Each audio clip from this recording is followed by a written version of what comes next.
Ok, si tu passes des examens en 2026, reste ici.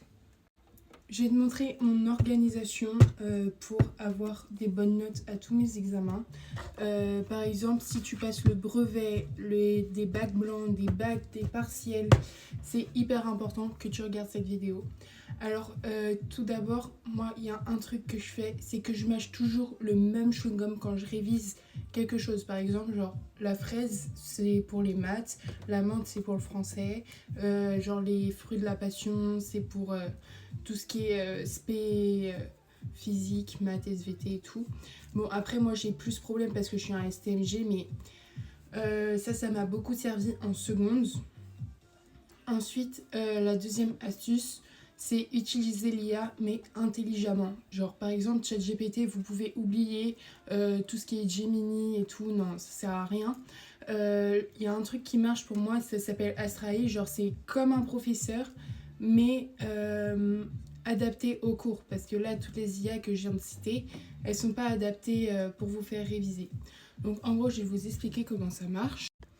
Donc là, on va faire un bond en arrière, on va dire que je suis en troisième et que j'ai préparé mon brevet blanc de maths.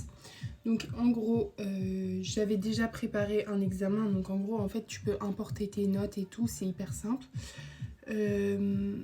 Tac, et tu as des sujets, et ensuite, tu peux avoir plusieurs modes d'entraînement. Alors des exercices lambda, genre par exemple des mises en situation, des quiz, un manuel intelligent genre qui t'explique comment ça marche et en même temps tu as des quiz intégrés pour voir si tu as bien compris.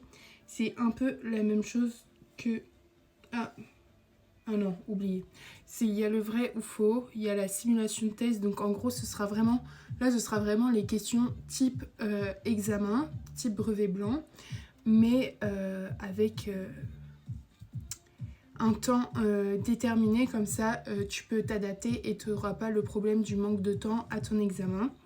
Ensuite, tu peux avoir des podcasts qui t'expliquent comment...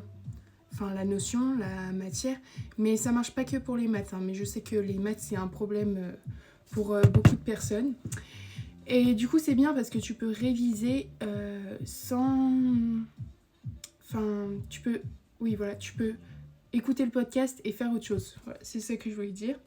Et ensuite, tu as des cartes mémoire, donc des flashcards, pour mémoriser par exemple les identités remarquables et tout. Donc c'est trop pratique.